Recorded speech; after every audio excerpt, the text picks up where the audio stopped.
कोई उठे नहीं।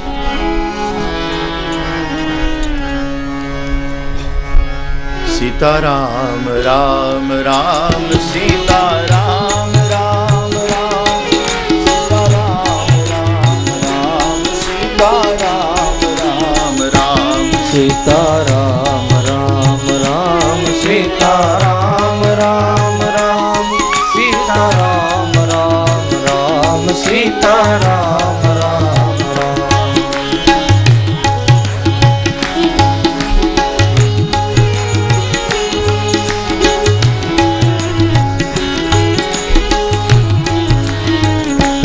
सीताराम राम राम सीताराम राम राम सीताराम राम राम सीताराम राम राम राम राम सीताराम राम राम सीताराम राम राम सीताराम राम राम सीताराम राम राम सीताराम राम राम सीताराम राम राम सीताराम राम राम सीताराम राम राम सीताराम राम राम सीताराम राम राम सीताराम राम राम सीताराम राम राम सीताराम राम राम सीताराम राम राम सीताराम राम राम सीताराम राम राम सीताराम राम राम सीताराम राम राम सीताराम। આપણે બધા ધન્ય બની ગયા જેનું માત્ર દર્શન કરવાથી હે આપણા ઘણા બધા જન્મના પાપ બળી જાય।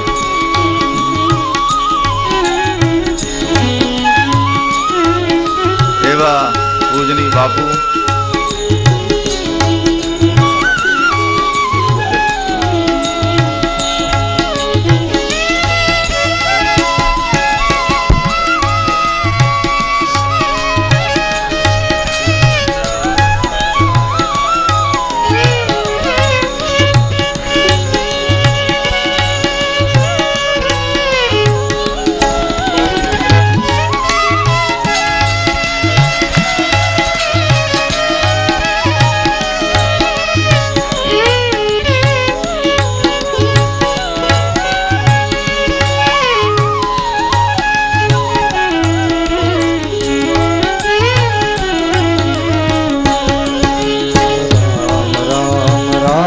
सीताराम राम राम सीताराम राम राम सीताराम राम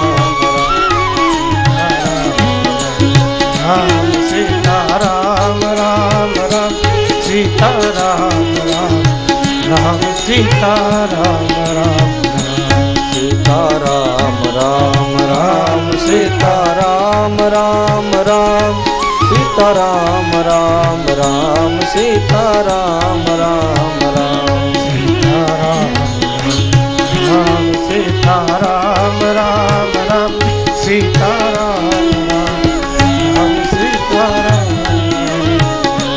सीताराम राम राम सीताराम राम राम सीताराम राम राम सीताराम राम राम सीताराम राम राम सीताराम राम राम सीताराम राम राम सीताराम राम राम सीताराम राम राम सीताराम राम राम सीताराम राम राम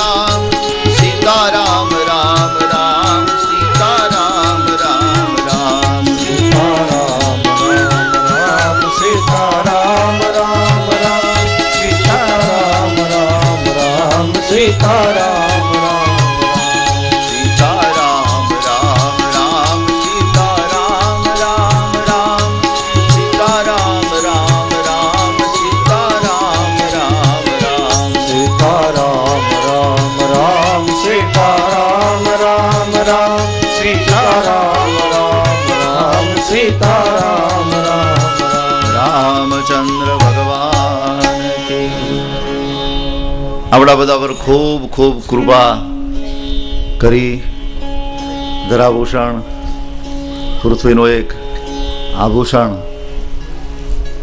પૂજની બાપુ અતિ પરિશ્રમ લઈને અહીંયા કપરાડાની આ ધરતી નાના પોંઢા ચિવલની આ ધરતીમાં પ્રથમ વખત પધારે છે.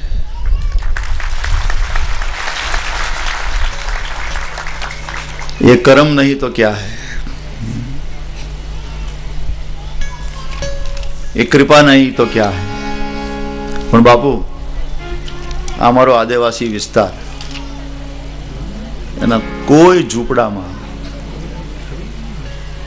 તમારી કેસેટ ન વાગી હોય એવું કોઈ ઝૂંપડું નથી.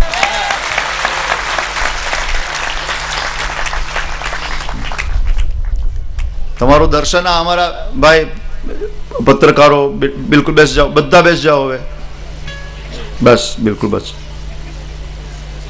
બેઠા બેઠા પાડો.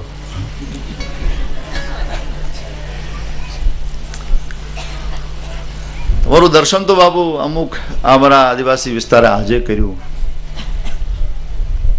પણ તમારી રામકથાનું દર્શન તો વર્ષોથી આ લોકો કરતા આવ્યા છે.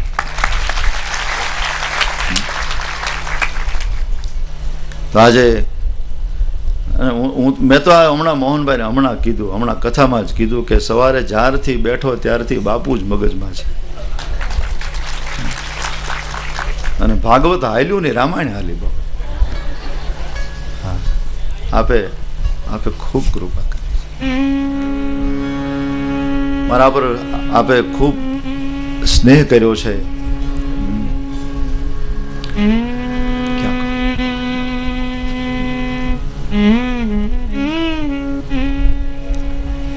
कुछ शब्दों पूजनीय बापू के सामने भागवत जी के रख रहा हूं.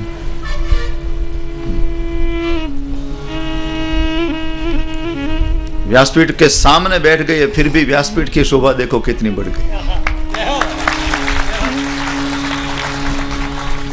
व्यासपीठ पर बैठते तो 4 चांद लग जाता, लेकिन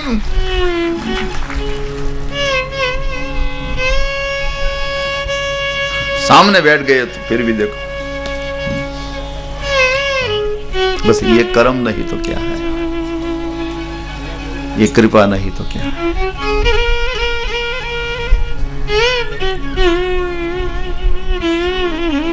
राजा परीक्षित શમિકના આશ્રમમાં ગયા છે અને ઋષિ શમિકને ધ્યાનમાં બેઠા જોયા અને બુદ્ધિમાં કળિયુગના પ્રભાવના કારણે એને સંશય થયો. એને એમ થયું કે આ મહાત્મા મને જોઈને દંભ કરે, આડંબર કરે છે.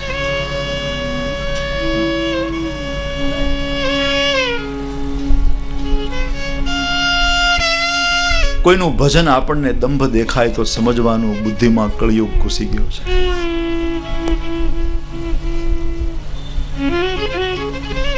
આ કળિયુગનું પ્રમાણ છે.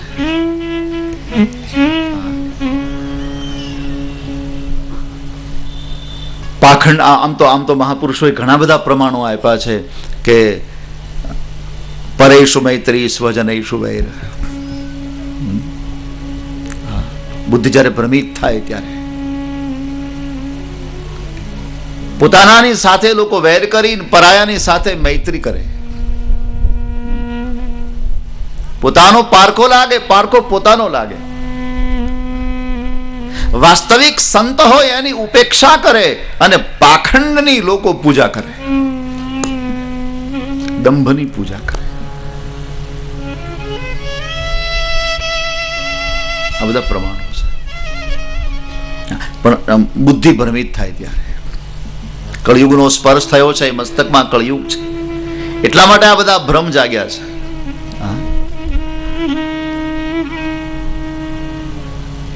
અને એટલા માટે મહારાજને એમ થયું કે આ મહાત્મા દંભ કરે છે. એકાદ બે વાર અવાજ કર્યો, મહાત્મા પાણી આપો, પાણી આપો, પણ કઈ મહાત્મા જાગ્યા નહીં. એટલે આ ખરેખર સમાધિ સત્ય છે કે અસત્ય એ જાણવા માટે બાજુમાં એક મરેલો સર્પ પડ્યો હતો. એ સર્પને ઉઠાવી અને કંઠમાં નાખ્યો.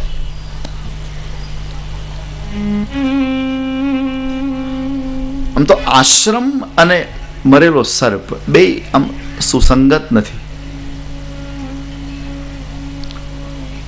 શમીક જેવા સંત સમાધિ લગાવે, એની બાજુમાં મરેલો સર્પ હોય, સમજો થોડો દૂર પણ હોય, પણ એ છતાંય આમ નથી. હરિવંશ એક વાતનો ખુલાસો કરે છે. સર્પ જીવતો હતો, મરેલો નહોતો, અને પિતરાય હતો શમીકનો. એટલો સોજો સારો સર્પ હતો કે આશ્રમના બાળકો સાથે ખેલકૂદ કરતો હતો. પણ પરીક્ષિત અશ્વ ઉપર સવાર એમ નામ આવ્યો અને એકાદ બે વાર અવાજ કર્યો. મહારાજે આંખ ખોલી નહીં, પાણી આપ્યું નહીં. એટલે એને ક્રોધ આવ્યો. ક્રોધના આવેશમાં એને પોતાનું ધનુષ્ય કાઢી તીર ચડાવી અને પ્રત્યંચા ખેંચી. બાજુમાં દર એમાં સર્પ છુપાયો તો સર્પે એ નિર્ણય કર્યો કે જો હમણાં તીર છૂટી જાય તો મહાત્મા મૃત્યુ પામે, તો જેણે જે વંશને કૃષ્ણએ પોષો છે એ વંશ કલંકિત થઈ જાય, પાંડવનો વંશ કલંકિત થઈ જાય. અને પાંડવના વંશને કલંકમાંથી બચાવવા માટે આ સર્પે નિર્ણય કર્યો કે હું મારી જાતનું બલિદાન આપી દઉં. બરાબર અહીંયા બાણ છોડવું ને સર્પને ફેન માંડવી.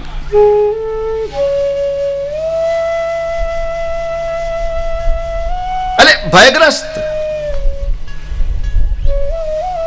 આ સર્પ મને હમણાં ડંખ દઈ દેશે એમ ભયગ્રસ્ત બની અને જે બાણ શમીકને મારવા તાક્યું તો એ જ બાણ મારી દીધું અને પોતે જ માર્યો છે. લોહી નીતરતો સર્પ પોતે જ લટકાયો છે. છતાંય મહાત્મા જાગ્યા નહીં. ઘરે આવી જલપાન કરીને મુગુટ નીચે કાઢ્યો એટલે અસલી પરીક્ષિત બારો આવ્યો. પગથિયા ચડવા ગયો, સિંહાસનના પગ ધ્રુજવા લાગ્યા કે મારા જેવા નરાધમને આ ગાદી ઉપર બેસવાનો કોઈ અધિકાર નથી. આ તો ભારતના પવિત્ર પુરુષોની ગાદી, હું કેમ બેસી શકું? એ જ વખતે એને ગાદીનો પરિત્યાગ કર્યો. ઘણા એમ કે શાપ મળ્યો પછી ગાદી છોડી નહીં. શાપ મળ્યો પછી તો અન્ન જળ છોડ્યા, ગાદી તો એ પહેલા છોડી. એને વિચાર આવ્યો કે મારું આસન ઊંચું છે ને મારો વિચાર, મારું કામ નીચું છે. આ અસમાનતા ન હોવી જોઈએ.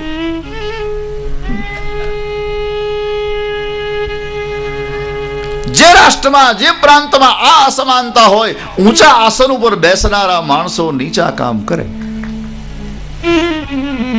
એ સમાજનું, એ રાષ્ટ્રનું લગભગ કલ્યાણ નથી. રામાયણમાં તો આની વિશે ચર્ચા છે.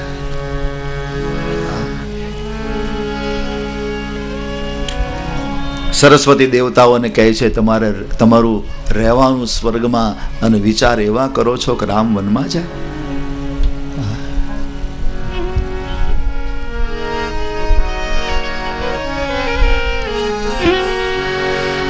ઊંચ નિવાસ નીચ કરતું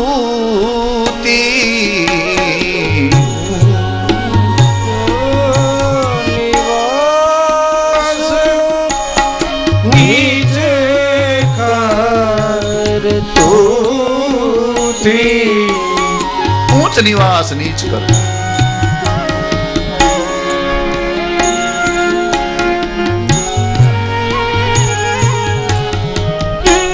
ભગવાન રામ રાજા બનવાના હતા. પૂર્વ સંધ્યાએ આખી અવધ નાચતી હતી, આમ આમ આમ થનગનાટ કરતી હતી, પણ દેવતાઓ માતમ બનાવતા. સરસ્વતી પાસે ગયા.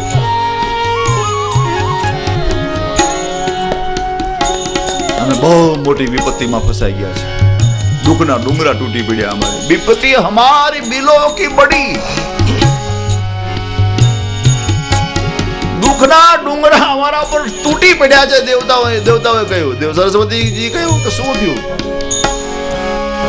राम राजा बने छे। अच्छा, राम राजा बनी तमारू दुख छे।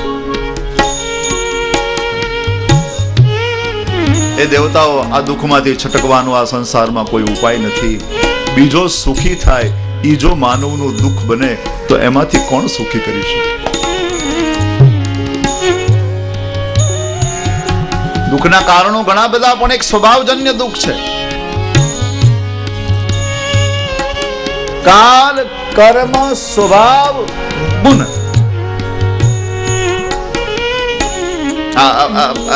રામ રાજ્યમાં નહોતા।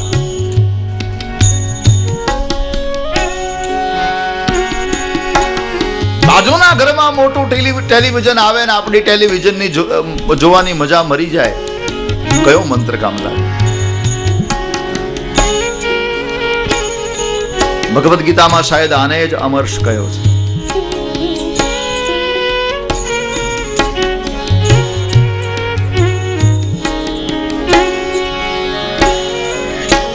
ઊંચ નિવાસ નીચ કરતો।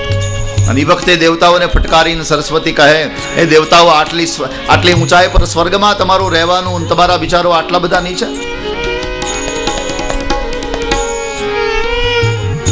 સમાજમાં જ્યારે આસન ઊંચું મળે ત્યારે જિમ્મેદારી બહુ વધી જાય છે, દાયિત્વ બહુ મોટું થઈ જાય છે।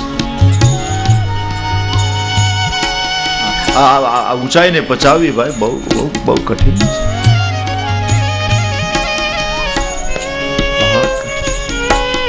નથી મફતમાં મળતા, એના મૂળ ચૂકવવા પડતા, સાધુને સાધુપણા રે મનવા નથી મફતમાં।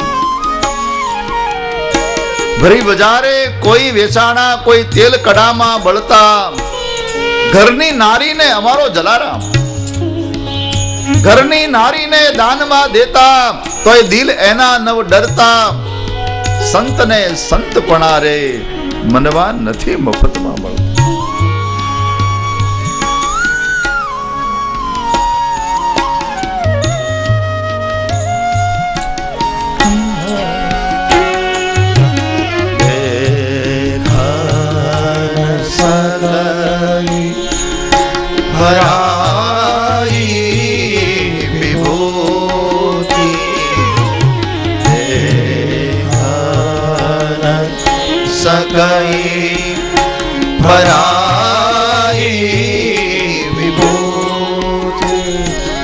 બસ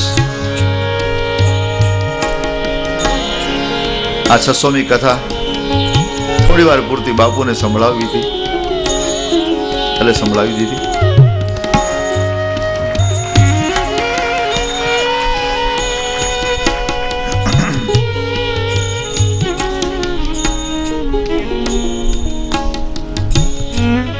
મેં કથા 600 કરી। વિદેશોમાં લગભગ 102 કથાઓ થઈ અને 500 ની આજુબાજુ અહીંયા થઈ। બાપુ 100મી કથામાં કીર્તિએ પ્રોગ્રામ કર્યો હતો।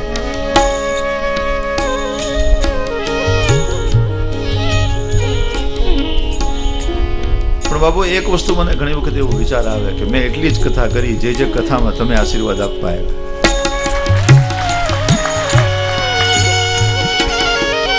અને આ 600 કથા આજ આપની સાક્ષીમાં, આ 600 નો આંકડો ભૂલી અને આવતીકાલથી કથા કરું તો પહેલી કથા થશે। હવે હું કોઈને એમ નહીં કહું કે મારી 600 કથા થઈ, આવતીકાલથી એક આ 600 કથા તમારા ચરણોમાં સમર્પિત।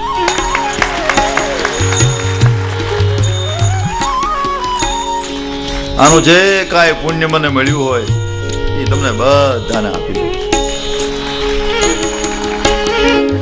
મને નવરો કરો,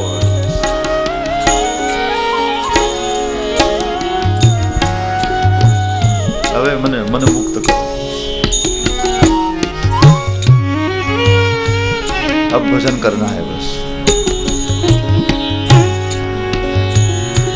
बाबू 600મી કથા તમને થોડી મિનિટ સંભળાવી હતી, સંભળાવી, પણ અમારો આ સમાજ આપણી બહુ ભાવથી પ્રતીક્ષા. તો હું પૂજનીય બાપુને વિનંતી કરું,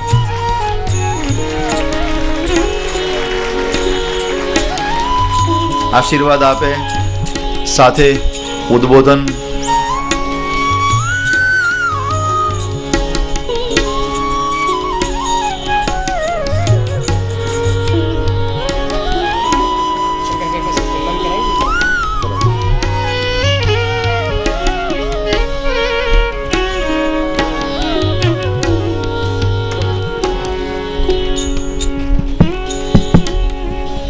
રામાયણનો દિવ્ય પેગામ લઈને પરમ પૂજ્ય મુરારી બાપુ નૈમિષારણ્યમાં પધાર્યા છે. આપ સૌ વતી પરમ પૂજ્ય મુરારી બાપુના ચરણોમાં નમસ્કાર, જય સિયારામથી આપ સૌ જો ઘોષ કરશો. સંભાવ પરિવારના વત્સલ વડીલ શંકરભાઈ પટેલને વિનંતી કે પૂજ્ય બાપુનું સન્માન કરે. સંભાવ પરિવારવાળા બધા જ કાર્યકર્તાઓ કૃપા કરી અહીં આવે. મોહનભાઈ, શંકરભાઈ, બાપુ આ સૌએ છેલ્લા 6 મહિનાથી ઉજાગરો નહીં પણ જાગરણ કર્યું છે. આ જાગરણની ભૂમિમાં આપનું સ્વાગત છે. આવતીકાલે પૂજ્ય મોરારી બાપુ દિલ્હીના રાજઘાટ ઉપર કથા કરવા જઈ રહ્યા છે, ત્યારે આપણે સૌ શુભકામના આપીએ કે બાપુ આપ હંમેશા કહો છો કે હિન્દુસ્તાનમાં રામ રાજ્ય આવશે તો રાજગાદી દ્વારા નહીં પણ વ્યાસગાદી દ્વારા આવશે. એ સ્વપ્ન પૂજ્ય બાપુનું સાકાર થાય એવી આપણી પરમાત્માની પ્રાર્થના.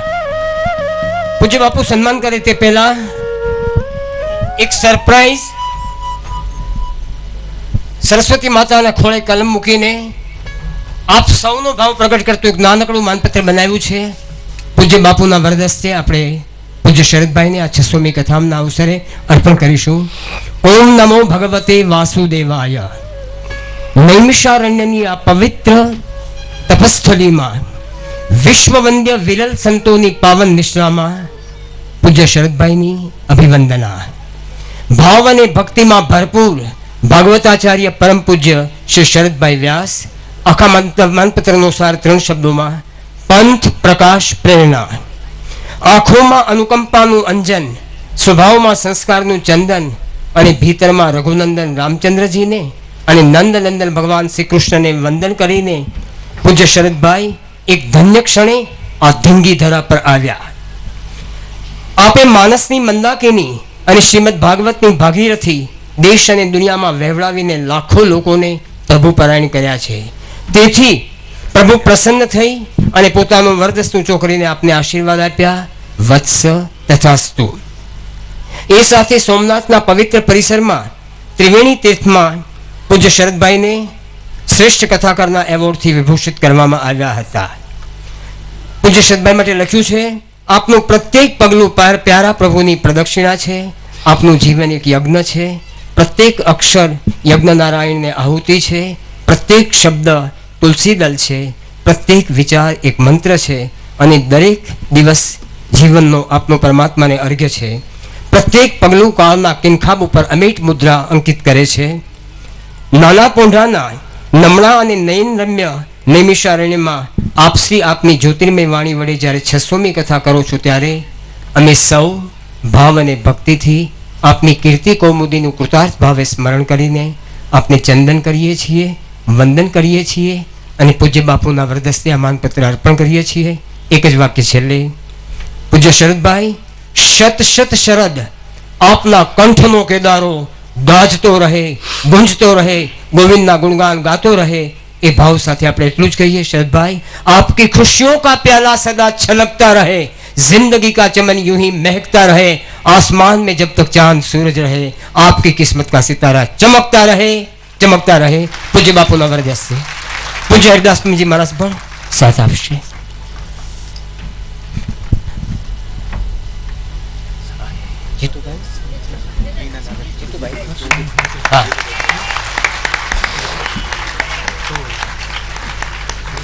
આખી કથા યાદગાર બની રહેશે. આપ સૌ શબરીની નઈને બાપુની પ્રતીક્ષા કરતા હતા. બાપુ આવ્યા, આજે થોડા સમય માટે આવ્યા છે, પણ આપણે ઈચ્છીએ કે હવે પછી 2-4 દિવસ લઈને બાપુ આ વિસ્તારમાં પધારે. ભાઈ બાપુ એક વાક્ય, આ આખા વિસ્તારમાં ધર્માંતરની જબરજસ્ત પ્રવૃત્તિ ચાલે છે શરદભાઈમાં. ઓકે, હા. અને અહીંના ધારાસભ્ય પધાર્યા છે જીતુભાઈ ચૌધરી, આવીને પૂજ્ય બાપુનું અભિવાદન કરે છે.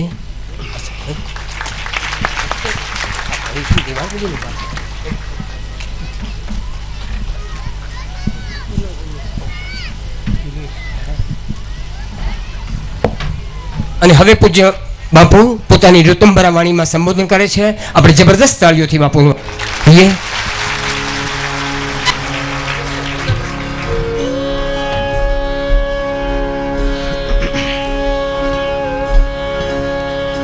श्रीरामचन्द्रं शरणं प्रपद्ये श्रीरामदूतं शरणं प्रपद्ये श्रीराम जय राम जय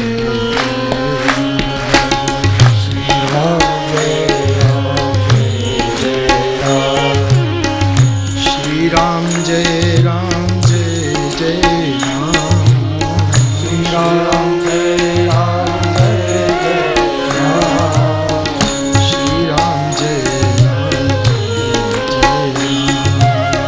श्रीराम जय राम जय मंगल भवनय मंगलहारी मंगल भवनय मंगलहारी द्रवहु सुदशरथ चिर बिहारी द्रवहु सुदशरथ चिर बिहारी श्रीराम जय राम जय जय राम श्रीराम जय राम जय जय जय जय हनुमान गोसाई जय जय जय हनुमान गोसाई कृपा करो गुरुदेव की कृपा करो गुरुदेव की नाई श्रीराम जय राम जय जय राम श्रीराम जय श्रीराम जय राम जय जय राम श्रीराम जय राम जय जय राम श्रीराम जय राम जय जय श्रीराम जय राम जय जय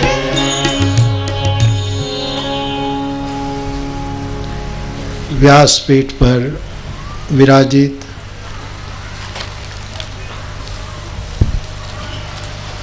भागवताचार्य